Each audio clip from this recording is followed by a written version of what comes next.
नमस्कार दोस्तों, आज आपके सामने फिर हाजिर हुए हैं हम एक नए कॉन्सेप्ट और एक नए ट्रिक के साथ।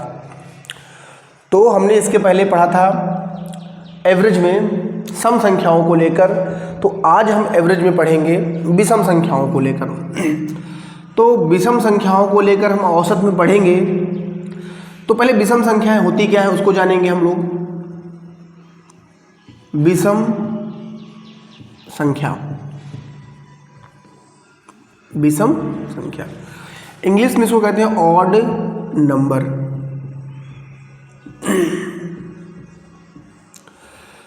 तो विषम संख्या उसे कहते हैं जो दो से ना घटे, जैसे 1, 3, 5, 7 डाट डाट डाट बहुत सारा हो सकता है। अब बात करते हैं इसके योग की, क्योंकि हमें योग निकालना है तो एवरेज निकलेगा। तो इसके योग का फार्मूला होता है डाट डाट, अगर मैं कहा n पर तक है तो इसका योग होता है n स्क्वायर। इसका योग होता है n स्क्वायर। तो सबसे पहले बात करेंगे इसका योग n स्क्वायर ही क्यों होता है, बेसिक कॉन्सेप्टों के साथ। तो जैसे हमने देखा 1 और 3, इसको जोड़ेंगे तो कितना आएगा 4। अब देखिए जुगाड़ क्या होता है, n स्क्वायर क्यों होता है। यहाँ कितने पद हैं, 1 पद 2 पद, तो कितने पद हैं 2, तो 2 का स्क्वायर कर दो 4 आ जाएगा। हमने कहा 1, 3, 5, इसको जोड़ेंगे 5, 3, 8 और 1 9, लेकिन पद कितने हैं, 1 पद 2 पद 3 पद, तो 3 है तो 3 का स्क्वायर कर दो कितना आ जाएगा 9 हो जाएगा। इसी प्रकार हमने कहा 1, 3, 5, 7, तो इसको जोड़ेंगे तो आएगा 16, और कितने पद हैं 1 2 3 4, तो 4 का स्क्वायर कर देंगे तो कितना हो जाएगा 16 हो जाएगा। तो उम्मीद करते हैं कि n स्क्वायर क्यों हुआ आपको समझ में आ गया होगा। तो n स्क्वायर समझ में आ गया, तो फिलहाल अब इसके हम एवरेज की बात करते हैं, ये समझ में आ गया होगा। तो इसके एवरेज की बात करेंगे तो एवरेज बराबर होता है पदों का योग बटे पदों की संख्या। तो एवरेज की बात करेंगे तो इसका योग कितना है n स्क्वायर, और इसका संख्याएं कितनी है n, तो n से n कट जाएगा तो एवरेज कितना आएगा n।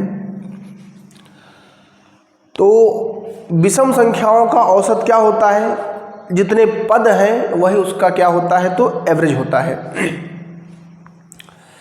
तो विषम संख्याओं में जितने पद होते हैं वही उसका एवरेज होता है। आइए इसको सवाल के माध्यम से समझने का प्रयास करते हैं। जैसे हमने कहा प्रथम 50 विषम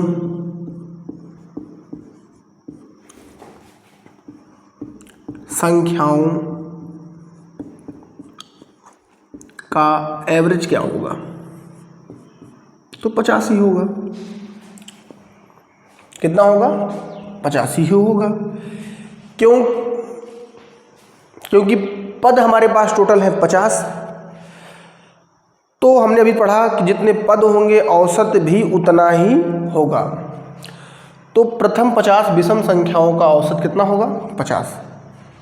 इसी प्रकार हमने कह दिया प्रथम 100 विषम संख्याओं का औसत कितना होगा, तो कहेंगे 100।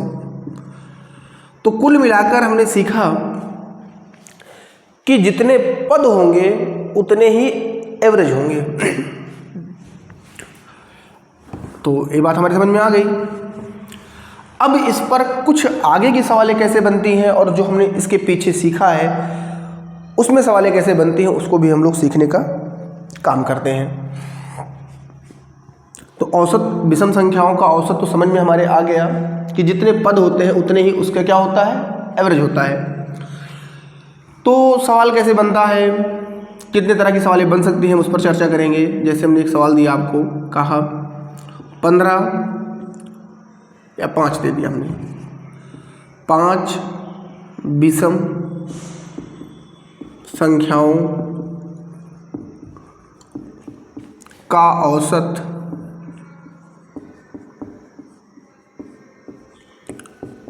25 मान लें है। तो सवाल क्या बनेगा, पहला सवाल आपके यहाँ बन सकता है मध्य की संख्या बताइए, मध्य की संख्या बताइए। दूसरा बन सकता है दूसरी, सेकेंड और चौथी, फोर्थ का एवरेज क्या होगा। तीसरा बन सकता है छोटी संख्या क्या होगी, और पांचवा बन सकता है बड़ी संख्या क्या होगी।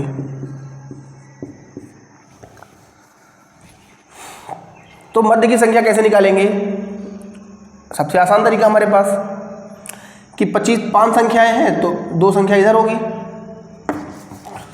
1 संख्या 2 संख्या इधर होगी, औसत हमारा बीच में होगा, 2 संख्या इधर होंगी।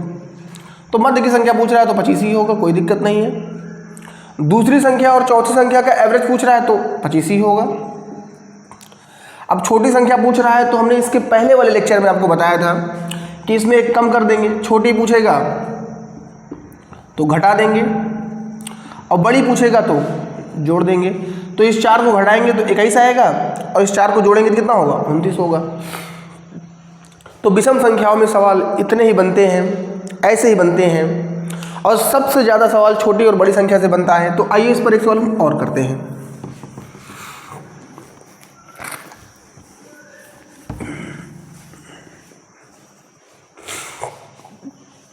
ध्यान से समझिए, हम ऐसे कॉन्सेप्टों पर चर्चा करेंगे जो निचोड़ होगा, क्योंकि आपको पता है कि हम अपने स्टूडियो से जो बना रहे हैं वीडियो बहुत छोटा बनता है। तो आप पढ़ाई पर ध्यान दीजिए, और दिक्कतें होती हैं सवालों पर तो आप उनसे पूछिए बेझिझक। अच्छा, रामू का कमेंट आ रहा है कि सर समझ में नहीं आ रहा है। अरे बेटा समझ में आ जाएगा, अभी थोड़ा वीडियो को दोबारा देख लो। अरे समझ में आ गया? ठीक है ठीक है ठीक है। आइए एक सवाल और करते हैं। एक छोटा सवाल हम और ले लेते हैं। जैसे हमने कहा 15 विषम संख्याओं का एवरेज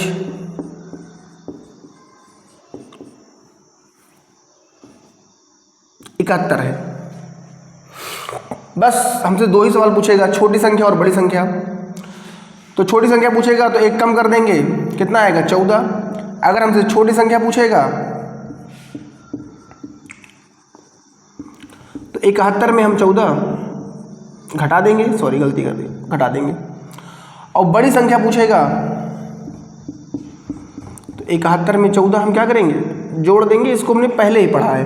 तो घटाएंगे तो कितना आएगा, 11 में से 7 और 6 में से गया 5, जोड़ेंगे तो 5 और 7 1 8। तो छोटी संख्या 57 और बड़ी संख्या 85। छोटी संख्या मतलब पहली संख्या ये हो गई और 15वीं संख्या ये हो गई। ये भी सवाल पूछ सकता है आपसे। तो उम्मीद करते हैं कि ये आपको पसंद आया होगा। कहीं भी दिक्कत हो किसी भी सवाल में तो आप कमेंट बॉक्स में उसको डाल दीजिए, आपको हम उम्मीद करेंगे कि आपको हम बता दें। इसी प्रकार हम चाह रहे हैं कि एक होमवर्क आपको हम दे दें और घर से करके आइएगा आप, छोटी संख्या और बड़ी संख्या, और देखते हैं कौन कौन लगाता है इसको। तो जो देखेगा वही लगाएगा, तो जो नहीं देखेगा वो नहीं लगाएगा। तो हमने कहा 25 संख्याओं का औसत है, विषम संख्याओं का औसत है 85। तो सवाल हमारा है, आपको बताना है छोटी संख्या क्या होगी और बड़ी संख्या क्या होगी। ये आपका सवाल रहेगा। तो जो इस सवाल को लगाएगा इसका उत्तर कमेंट बॉक्स में डाल देगा। तो जो डालेंगे हम उम्मीद करेंगे कि उनको समझ में आया होगा। तो आगे बने रहिए हमारे साथ। धन्यवाद।